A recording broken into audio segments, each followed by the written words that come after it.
اسلام ایک عالمگیر تحریک کا نام ہے۔ مولوی سر پہ قرآن رکھ کے بتائے کہ اس پہ لوگ کس نے دیے ہیں اور اس پہ دولت کس نے دی۔ بسم اللہ۔ مارچ کا مہینہ ہے، بسم اللہ، 23 مارچ کو ہمارے ملک پاکستان میں ایک دن منایا جاتا ہے، یوم قرارداد پاکستان۔ اس میں سارا دن پاکستان ٹیلی ویژن پہ جتنے بھی میڈیا کے چینلز ہیں وہ بچوں کو بتاتے ہیں کہ پاکستان جب بننا تھا اس میں محنت لگی محمد علی جناح کی، خواب تھا اقبال کا، دولت تھی راجہ صاحب محمود آباد۔ جس طریقے سے تو نے پاکستان کا فلسفہ لوگوں کو سنایا، ہمیں بتا کہ اسلام جب پھیلا اس میں محنت کس کی تھی، اس میں پیسہ کس کا تھا۔ بس ان ہستیوں کو چھپانے کے لیے مولوی نے کہانی شروع کر دی، سلام اس پر کہ جس کے گھر نہ بوری تھی نہ بستر تھا۔ جب تک یہ نعتیں پڑھی جاتی رہیں لوگ خاموش ہو کے یہ نعتیں سنیں گے، انہوں نے پتہ چلے گا کہ نبی تو غریب تھے، اسلام تو دولت سے نہیں پھیلا۔ ہمیں تیرے اندر کی چالاکی کا پتہ ہے، تو نے اس لیے کہا نبی کے گھر میں کچھ نہ تھا۔ اگر تو کہتا کچھ تھا پھر بتانا پڑتا وہ کچھ کس کا تھا۔ جو بول سکے وہ زحمت فرمایا۔ واجب الاحترام ہستیاں تشریف فرمائیں۔ بسم اللہ سرکار۔ مخدوم الملت میر کارواں جناب پیر بابا نزاکت شاہ جی دعا لینے کے لیے، بابا سید مظہر شرازی صاحب، میرے بھائی ملک علی رضا، بزرگ ذاکر ملک مرید صاحب، سارے مجھ سے سینئر ہیں۔ صرف اس لیے کہا کچھ نہ تھا، اگر کہتے کچھ تھا پھر بتانا پڑتا وہ کچھ کس کا تھا۔ وہ سیدوں کی ماں، وہ عرب کی عرب پتی بی بی، تاریخ عرب کہتی ہے جب نبی کے گھر آئی ہے خالی ہاتھ ہے۔ تو جو میری طرف کیجئے گا، میں بالکل آپ کی سوچوں سے کم وقت لوں گا۔ جب یہ نبی کے گھر آئی ہے پھر خالی ہاتھ نہیں آئی، دولت کے ڈھیر لے کے آئی ہے، سونے کے انبار لے کے آئی ہے، دولت کے ڈھیر لے کے آئی ہے، سونے کے انبار لے کے آئی ہے۔ مشتاق شاہ جی پڑھنے کے لیے نہیں ہے، سننے کے لیے آئے ہیں۔ دولت کے انبار لے کے آئی ہے، سونے کے ڈھیر لے کے آئی ہے، دولت کے انبار سونے کے ڈھیر لے کے یہ بی بی آئی ہے۔ اور تاریخیں کہتی ہے جب یہ بی بی ہمارے نبی کے گھر آ گئی تو عرب کے گستاخ ننگی تلواریں لے کے نبی کے دروازے پہ کھڑے ہو کے اونچی آواز میں کہہ رہے تھے، عبداللہ کے بیٹے ہم تجھے قتل کرنے آئے ہیں۔ پردے کے اندر بیٹھی سیدوں کی ماں نے کہا تھا مولا تو پریشان نہ ہونا، تیری جوتیوں کی قسم یہ جتنے تیرے دروازے میں بھونکنے آئے ہیں یہ سارے میرے قرضدار ہیں، یہ سارے میرے نمکخوار ہیں۔ بی بی نے آوازیں پہچان پہچان کے کہا تھا اور فلاں ابن فلاں بتا کہ تیرے باپ نے میرا اتنا قرضہ نہیں دینا، اور فلاں کا بیٹا بتا کیا تو میری نکرانی کا بیٹا نہیں ہے، اور فلاں کا بیٹا بتا کیا تو میرے مقروض کا بیٹا نہیں ہے۔ سب نے ہاتھ مانگا، بی بی ہمیں نہیں پتا تھا کہ اندر تو بیٹھی ہے، اب بتا کیسے بچ سکتے ہیں۔ فرمایا تلواریں نیاموں میں واپس رکھو، ایک ہی طریقہ ہے، محمد کے کلمے پڑھتے جاؤ، قرضے معاف کرواتے جاؤ۔ جو بول سکتے سارے بولا، ہاتھ اٹھا کے بولا حیدری۔ بسم اللہ سے بسم اللہ، میرے محمد کے کلمے پڑھتے جاؤ۔ بسم اللہ سرکار، بسم اللہ آپ سرکار، قرضے معاف کرواتے جاؤ، محمد کے کلمے پڑھتے جاؤ، قرضے معاف کرواتے جاؤ۔ بابا نزاکت شاہ جی کتنی ہماری اعلیٰ ظرفی ہے، ہم نے آج تک نہیں پوچھا کہ وہ بندے کون تھے جو قرضے معاف کروانے کے چکر میں مسلمان ہیں۔ یہ ہماری اعلیٰ ظرفی ہے، یہ ہماری اعلیٰ ظرفی ہے۔ ہم نے تم سے کبھی یہ سوال نہیں کیا کہ وہ بندے کون تھے جو قرضے معاف کر۔ ہر بندہ نبی کی محبت میں مسلمان نہیں ہوا۔ سارے مولا مل گئے حیدری۔ ہر بندہ نبی کی محبت میں مسلمان ہوتا تو شاعر مشرق نہ کہتا زبان سے کہہ بھی دیا لا الہ تو کیا حاصل، دل و نگاہ جو مسلمان نہیں تو کچھ بھی نہیں۔ یہ سیدوں کی ماں جس کی دولت کے صدقے میں تو جو میری پورے رکھیں گے، اسلام امیر ہو گیا، عرب کی عرب پتی بی بی۔ بسم اللہ جی بسم اللہ سے، جس کے نوکروں کے شادی سننی ہے تو بابا درگام شاہ جی کا انتظار کریں گے جی آپ۔ جی بسم اللہ سرکار، میرے محمد کے کلمے پڑھتے جاؤ، قرضے معاف کرو۔ یہ بی بی ہمارے نبی کے گھر آ گئی ہے۔ تاریخ عرب کہتی ہے یہ اتنی امیر تھی جس کے نوکروں کے خیموں کے رسے سونے کے ہوتے تھے، کنیزوں کی کمر کی بیٹیاں سونے کی ہوتی تھی۔ جب بی بی کا تجارت کا قافلہ گھر سے نکلتا، آخری اونٹ مکے سے نکل رہا ہوتا تھا، پہلا اونٹ یمن میں داخل ہو رہا ہوتا تھا۔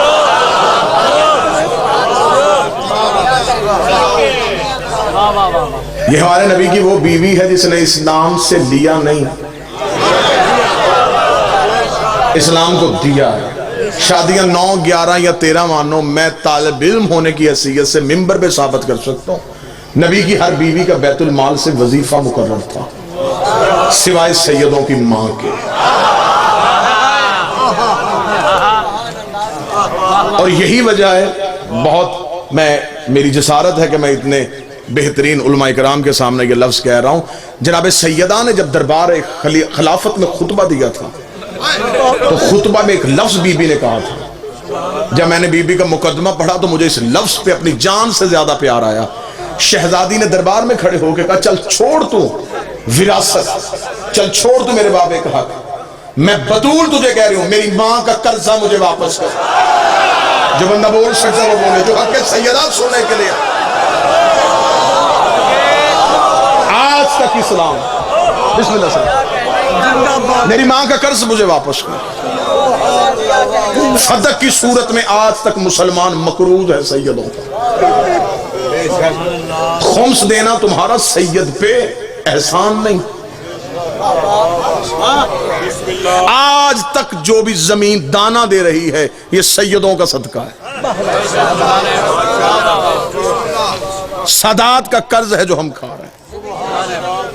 یہ بی بی نبی کے گھر آ گئی۔ اس شہزادی کی کہانی یہ ہے، تاریخ یہ کہتی ہے کہ جب بی بی کا تجارت کا قافلہ گھر سے نکلتا نا جی، کیونکہ بہت وسیع تجارت تھی، اور جناب خدیجہ کے والد خویلد یہ بھی عرب کے عمراء میں سے تھے، بہت امیر تھے۔ عربوں میں شعر و شاعری ہوتی تھی، یہ لڑائی بھی اشعار کی صورت میں کرتے تھے۔ علیزہ بھائی، جب یہ بی بی ہمارے نبی کے گھر آ گئی ہے تو قریش کی عورتیں بی بی کے گھر آئیں اور انہوں نے آ کے عربی میں ایک شعر پڑھا اور شعر میں تانا دیا بی بی کو۔ انہوں نے کہا، خدیجہ باپ تیرا خویلد اتنا امیر تھا کہ اس کے سر کا شملہ عرش کو چھوتا تھا، اور تو یتیم عبداللہ کے گھر کنیز بن کے آ گئی ہے۔ بی بی کو تانا دیا کہ باپ تیرا اتنا امیر تھا کہ اس کے سر کا شملہ عرش کو چھوتا تھا، اور تو یتیم عبداللہ کے گھر کنیز بن کے آئی ہے۔ بی بی نے باپ کا رتبہ بھی کم نہیں ہونے دیا اور شوہر کی عزت بھی بتا دی۔ بی بی نے کہا، باپ میرا اتنا امیر تھا کہ اس کے سر کا شملہ عرش کو چھوتا تھا، جس کی نکرانی بن کے آئی ہوں، اس کے جوتے عرش کو چھوتے، اس کی نعلین عرش کو چھوتے۔ یہ بی بی ہمارے نبی۔ جب بی بی کا تجارت کا قافلہ گھر سے نکلتا تو عرب کے چور، اچکے، لٹیرے، ڈاکو، ڈکیت رستے میں کھڑے ہو کے بی بی کے تجارت کے سامان میں سے مال چوری کر لیتے۔ یہ عربوں کی تہذیب تھی، عرب کا کلچر تھا۔ رات کے چور دن کے چودھری ہوتے تھے۔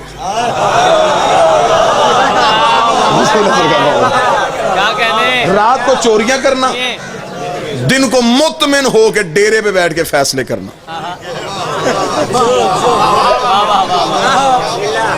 بی بی کا تجارت کا قافلہ آتا، یہ سامان چوری کر لیتے، ایک قافلہ لٹا، دوسرا قافلہ لٹا، تیسرا قافلہ لٹا۔ بار بار نوکر آ کے کہتے رہے کہ بی بی مکے کی گلیوں سے سامان چوری ہوتا ہے۔ چوتھے دن بابا مشتاق جی شریعت کی ملکہ نے حیا کا برقع سر پہ لیا۔ بابا عمران شاہ جی اپنے گھر سے نکلی، خرامہ خرامہ چلتی رک گئی آ کے ابو طالب کے ڈیرے کے دروازے پہ۔ آئے جنگ کا گرد و نواح میرے سامنے ہے۔ عرب میں جب کسی کا چولہا بھی نہیں جلتا تھا، علی کے باپ کا ڈیرا اس وقت بھی چلتا تھا۔